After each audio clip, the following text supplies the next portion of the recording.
ألف لام را كتاب أنزلناه إليك لتخرج الناس من الظلمات إلى النور بإذن ربهم إلى صراط العزيز الحميد الله الذي له ما في السماوات وما في الأرض وويل للكافرين من عذاب شديد. وقال عليه الصلاة والسلام إن الرجل لا يتكلم بالكلمات لا يرى بها بأسا يقوي بها 70 خريفا في النار. رواه الترمذي. إن الله وملائكته يصلون على النبي يا أيها الذين آمنوا صلوا عليه وسلموا تسليما. جمع سر اللهم صل على محمد وعلى آل محمد كما صليت على إبراهيم وعلى آل إبراهيم إنك حميد مجيد. اللهم بارك على محمد وعلى آل محمد كما باركت على إبراهيم وعلى آل إبراهيم إنك حميد مجيد. সমস্ত প্রশংসা মহান আল্লাহ, যে মহান বলি কোটগাঁও মধ্যপাড়া জামে মসজিদের উন্নতি কল্পে বার্ষিক জালসায় আজকে বসা এবং কিছু কথা বলার এবং শোনার যে আল্লাহ পাক তৌফিক দিলেন, সে মহান মালিকের দরবারে শুকরিয়া জানাই। জবান ছেড়ে বলছি আলহামদুলিল্লাহ। অতঃপর দুরূদ বর্ষিত হোক বিশ্বনবী মুহাম্মদ রাসূলুল্লাহ সাল্লাল্লাহু আলাইহি ওয়াসাল্লামের প্রতি। আমি পবিত্র কোরআন থেকে সূরা ইব্রাহিমের 1 এবং 2 নম্বর আয়াত তেলাওয়াত করেছি। এই আয়াতটাকে সামনে রেখে সংক্ষিপ্ত আকারে কিছু কথা আপনাদের সামনে উপস্থাপন করব ইনশাআল্লাহ। আমার আজকের বক্তব্যের শিরোনাম ধ্বংসপ্রাপ্ত যারা ধ্বংস হবে, যে গুনাহগুলি করলে মানুষ ধ্বংস হবে। আজকে আমার আলোচনার শিরোনামটা হলো সেইটা। তো কথা বেশি না বাড়িয়ে আমরা আলোচনায় যাই। ধ্বংসপ্রাপ্ত কয়েকটি দলের বর্ণনা আমি নিয়ে এসেছি।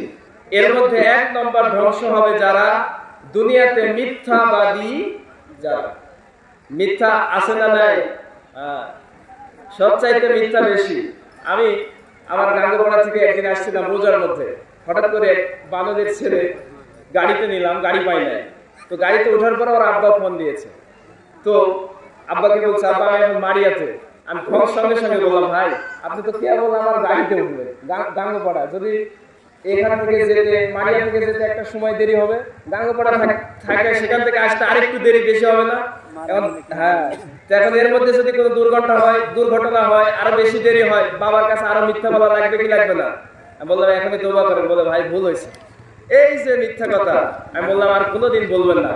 এই যে মোবাইল আমার কাছে আছে, ফোন ধরেই বলবে ভাই আসি কোটগ্রাম, বলবে মারিয়ার মোড়ে, ঠিক কি না? তো আমার সর্বপ্রথম পয়েন্ট, ধ্বংস হবে তারা দুনিয়াতে মিথ্যাবাদী। আল্লাহ রাব্বুল আলামিন বলেন, ইয়া আইয়ুহাল্লাযীনা আমানুত্তাকুল্লাহা ওয়া কুনু মা'আস সাদিকিন। আল্লাহু আকবার। আবার আল্লাহ পাক জানালেন সূরা তাওবার 119 নম্বর আয়াতে, হে ঈমানদারেরা আমানুত্তাকুল্লাহ, আমি আল্লাহকে ভয় করো, ওয়া কুনু মা'আস সাদিকিন, সত্যবাদীদের সঙ্গে হও। সুবহানাল্লাহ। কার সঙ্গে হওয়া লাগবে? আমরা সঙ্গী হই কার? বেশিরভাগ মিথ্যাবাদীদের সঙ্গে আমরা হই। আমার আল্লাহ রাব্বুল আলামিন সূরা আহজাব ৭০ নম্বর আয়াতের মধ্যে বলেন, ইয়া আইয়ুহাল্লাযীনা আমানুত্তাকুল্লাহা ওয়া কুলু কাওলান সাদীদা। আমার আল্লাহ বলছেন, হে ঈমানদারেরা, আমানুত্তাকুল্লাহ ওয়া কুলু কাওলান সাদীদা, আমি আল্লাহকে ভয় করো, যখন কথা বলবে সত্য কথা বলো। সুবহানাল্লাহ। কথা কি বলা লাগবে? সত্য। আমার আল্লাহ পাক আরো বলছেন সূরা জাসিয়া ৭ নম্বর আয়াতে, ওয়াইলুল লিকুল্লি আফফাকিন আসীম, ধ্বংস হবে তারা মিথ্যা বলে যারা। মিথ্যা বলা যাবে? মিথ্যার কয়েকটি উদাহরণ আমি হাদিস থেকে বলতে চাই। ১ নম্বর, সহিহ বুখারী ৬০৯৪ নম্বর হাদিস, আব্দুল্লাহ রাদিয়াল্লাহু তাআলা আনহু থেকে বর্ণিত, ক্বালা নবী সাল্লাল্লাহু আলাইহি ওয়াসাল্লাম, ইন্না সিদকা ইয়াহদি ইলাল বিররি ওয়া ইন্নাল বিররা ইয়াহদি ইলাল জান্নাহ। যে ব্যক্তি সত্য কথা বলে, সত্য মানুষকে নেকির দিকে নিয়ে যায়, নেকি মানুষকে জান্নাতের দিকে নিয়ে যায়। সুবহানাল্লাহ বলবেন না? এরপর আল্লাহ রাসূল বলছেন, যে ব্যক্তি মিথ্যা বলে, মিথ্যা মানুষকে পাপের দিকে নিয়ে যায়, পাপ নিয়ে যায় জাহান্নামের দিকে। এবং যে ব্যক্তি মিথ্যা বলে, মিথ্যা বলতে বলতে আল্লাহ রাব্বুল আলামিনের কাছে কাজ্জাব, মহা মিথ্যাবাদী নামে ঘোষিত হয়ে যায়। চিল্লায়া কান নাউযুবিল্লাহ। ২ নম্বর, মিথ্যার উদাহরণ দিচ্ছি তিরমিজি শরীফ থেকে ১৯৭৩ নম্বর হাদিস, আয়েশা রাদিয়াল্লাহু তাআলা আনহা থেকে বর্ণিত। আল্লাহ রাসূল সাল্লাল্লাহু আলাইহি ওয়াসাল্লামের কাছে আয়েশা বলেন, সবচাইতে ঘৃণিত অপরাধ ছিল মিথ্যা। নাউযুবিল্লাহ বলবেন না? যদি কোনো ব্যক্তি আল্লাহ রাসূলের সামনে মিথ্যা বলতেন, আল্লাহ রাসূল সাল্লাল্লাহু আলাইহি ওয়াসাল্লাম সেই কথাটা সর্বক্ষণ মনে রাখতেন। এই ব্যক্তি মিথ্যা বলল, এই কথা বলতে পারলো, আয়েশা বলেন, আল্লাহ রাসূলের ভিতরে ততক্ষণ এই কথা থাকতো যতক্ষণ না মিথ্যাবাদী মিথ্যা থেকে তওবা করত। সুবহানাল্লাহ। তার মানে মিথ্যা এত বড় অপরাধ যে আল্লাহ রাসূলের কাছে সব সময় যদি কেউ মিথ্যা বলতো, ওই মিথ্যাটা সব সময় মনের মধ্যে ভাসতেই থাকতো। মিথ্যা ৩ নম্বর উদাহরণ হাদিস থেকে দিতে চাই, সুনানে আবু দাউদ ৪৯৯১ নম্বর হাদিস, আব্দুল্লাহ ইবনে আমর রাদিয়াল্লাহু তাআলা আনহু থেকে বর্ণিত। তিনি বলেন, একদিন আল্লাহ রাসূল সাল্লাল্লাহু আলাইহি সাল্লাম আমার ঘরে বসা, আমার মা আমাকে ডাকতেছে, হে আব্দুল্লাহ এদিকে আসো, তোমাকে কিছু দেব। এটা আমার মা বোনদের জন্য, যারা মুরব্বি আছে তাদের জন্য, কারণ নাতি আছে না, নাতিদেরকে কিন্তু এইভাবে ডাকে, মুখ মিষ্টি বন্ধ করে ডাকে যে এদিকে আসো, তোমাকে কিছু দেব, ঠিক না? আল্লাহ রাসূল বলেন, আব্দুল্লাহ ইবনে আমরের মাকে বলেন, তুমি যে আব্দুল্লাহকে ডাকলেন, এই যে এদিকে আসো কিছু দেব, কিছু দেবে বলে চিন্তা করেছো নাকি? আব্দুল্লাহ ইবনে আমরের মা বলেন, আমার সন্তানকে খেজুর দিব বলে নিয়ত করেছি। সুবহানাল্লাহ। আল্লাহ রাসূল বলেন, শুনে নাও, যদি সন্তানকে খেজুর না দিতেন তাহলে এটার জন্য মিথ্যা লিপিবদ্ধ হয়ে যেত। মিথ্যা ৪ নম্বর উদাহরণ ইবনে মাজাহ থেকে বলতেছি, ৩২৯৮ নম্বর হাদিস, আসমা বিনতে ইয়াজিদ রাদিয়াল্লাহু তাআলা আনহা। আল্লাহ রাসূল সাল্লাল্লাহু আলাইহি ওয়াসাল্লামের সঙ্গে আমরা এক জায়গায় যাচ্ছি। এটা কিন্তু সবার ক্ষেত্রে হয়ে থাকে, হয়তো আমাদের ক্ষেত্রেও হতে পারে। কেমন? অনেক সময় এক জায়গায় যায়, কোন একজন ভালো ব্যক্তিত্বকে খাবার পরিবেশন করা হয় সামনে, খাবার দেওয়ার পর যখন বলা হয় এসো কিছু খাও, আমার সঙ্গে তোমরা খাও, তখন আমরা অনেক সময় বলে থাকি আমার পেটে খিদা নাই, বলে থাকি কি থাকি না। আল্লাহ রাসূলের সঙ্গে আমরা গেলাম, তিনার সামনে খাবার পরিবেশন করা হলো। এই সময় আল্লাহ রাসূল আমাদেরকে ডাক দিয়ে বলতেছেন, তোমরা এসো আমার সঙ্গে খেয়ে নাও। সুবহানাল্লাহ। আমরা বললাম, ইয়া রাসূলুল্লাহ আমাদের ক্ষুধা নাই। সঙ্গে সঙ্গে আল্লাহ রাসূল বললেন, আসমা ক্ষুধা আর মিথ্যা এক জায়গায় পেটের মধ্যে রাখতে না। মিথ্যা আর ক্ষুধা এক পেটের মধ্যে। আপনার যদি ক্ষুধা থাকে তো আপনাকে বললে আপনি খেয়ে নেন, বলেন না ক্ষুধা নাই, কারণ এটা যদিও বলেন এটার জন্য মিথ্যা লিপিবদ্ধ হয়ে যায়। ৫ নম্বর উদাহরণ আমি মিথ্যার বলতে চাই। এমন মানুষ আছি আমরা, অনেক সময় হয় কথার কথা মিথ্যা হয় না, এমনি কথার কথা বলছি যেটার কোনো মূল্যও নাই, সত্যতাও নাই। এটি তিরমিজি শরীফ থেকে বলছি, 2314 নম্বর হাদিস, আবু হুরায়রা রাদিয়াল্লাহু তাআলা আনহু থেকে বর্ণিত।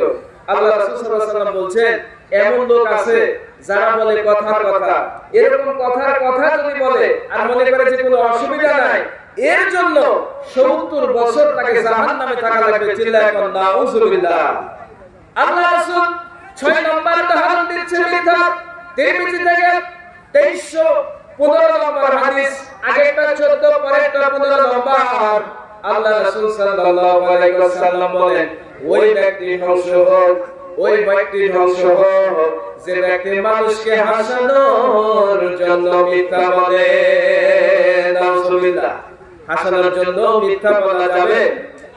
তাহলে ধ্বংস হবে তারা, মিথ্যা বলবে যারা। এখন আমরা ওয়াদা করতে পারি না জীবন যাবে মিথ্যা বলতে, মিথ্যা বলবো। ধ্বংস হবে 3 নম্বরে তারা, গীবত করবে যারা। গীবত আছে না, এই যে স্টল গুলো আছে, এই স্টল গুলিতে বেশি এই গীবত হয়। কেমন গীবতটা হলে এমন, আল্লাহ রাব্বুল আলামিন আগে বলেনি ধ্বংস হবে। সূরা হুমাযার 1 নম্বর আয়াতে বলে, লিকুল্লি হুমাযাতিন লুমাযা। আল্লাহ বলছেন ধ্বংস তাদের জন্য যারা পিছনে এবং সামনে পরনিন্দা করে। কেমন নিন্দা পরনিন্দা করে? বলে যে সামনে আপনার মতো ভালো মানুষ আর নাই, আছে না, আর পিছনে গিয়ে বলে যে ওর মতো খারাপ লোক নাই। এরকম লোক আছে না নাই? এই লোক যারা, আল্লাহ রাসূল সাল্লাল্লাহু আলাইহি ওয়াসাল্লাম বলেছেন যদি সঠিকও বলে তাহলে সেটা গীবত, আর যদি মিথ্যা হয়ে যায় তার চাইতে বড় অপরাধ অপবাদ। নাউযুবিল্লাহ বলেন না? তাহলে এই গীবত থেকে আমাদের দূরে থাকা দরকার আছে না নাই? আয়াতের মধ্যে এসেছে গীবতটা হলো মরা ভাইয়ের গোশত খাবার সমতুল্য। নাউযুবিল্লাহ বলবেন না?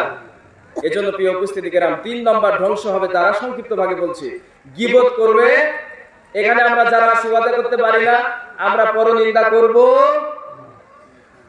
4 নম্বর ধ্বংস হবে তারা, সম্পদ জমা রাখবে যারা। সম্পদ জমা রাখতে নিষেধ নাই, কিন্তু আপনি জমা রাখছেন, গুনে রাখতেছেন আর বলতেছেন এই সম্পদ আমার চিরদিন থাকবে, আমাকে ধ্বংস করতে পারবে না। এরকম হয় কি হয় না? আমার আল্লাহ পাক বলছেন, আল্লাযী জামা মালাও ওয়া আদ্দাদা ইয়াহসাবু আন্না মালাহু আখলাদা। ধ্বংস তাদের জন্য যে সম্পদ সঞ্চয় করে রাখে আর মনে মনে ভাবে এই সম্পদ চিরকাল আমার কাছে থাকবে। শুনে নাও, এই চিন্তা যারা করবে কাল্লা লা ইউমবাযান্না ফিল হুতামা, এই চিন্তা চেতনার লোক যারা হুতামায় প্রবেশ করবে তারা। নাউযুবিল্লাহ। হুতামা কি জানেন? এর বাংলা অর্থ হলো শূন্য বিশূন্য করে ফেলা হবে। খালি যে দেখেন চূন্য বিশূন্য করে ফেলা হবে। এই জন্য সম্পদ জমা রাখা যাবে না। সম্পদ কি করবেন? এই যে আজকে মসজিদের উন্নতি কল্পের জন্য মাহফিল, এরকম মাহফিল যে জায়গায় হবে, গরিব দুঃখী যারা আছে তাদেরকে কিছু প্রয়োজন আপনার প্রয়োজন অনুসারে রেখে সেগুলো দান করবেন। দান করলে যিনি বাড়ায় দিবেন তিনি কে? আর জমা রাখলে ধ্বংস করবেন যিনি তিনি কে? আল্লাহ রাব্বুল আলামিন বলেন, ইন্নাল্লাযীনা ইয়াতলুনা কিতাবাল্লাহি ওয়া আকামুস সালাতা ওয়া আনফাকু মিম্মা রাযাকনাহুম সিররান ওয়া আলানিয়াতান ইয়ারজুনা তিজারাতান লা তাবুর। আমার আল্লাহ বলেন, ইন্নাল্লাযীনা ইয়াতলুনা কিতাবাল্লাহ, যারা আল্লাহর কিতাব পাঠ করে, ওয়া আকামুস সালাত, যারা নামাজ কায়েম করে, এবং যারা প্রকাশ্যে এবং গোপনে আল্লাহর রাস্তায় দান করে।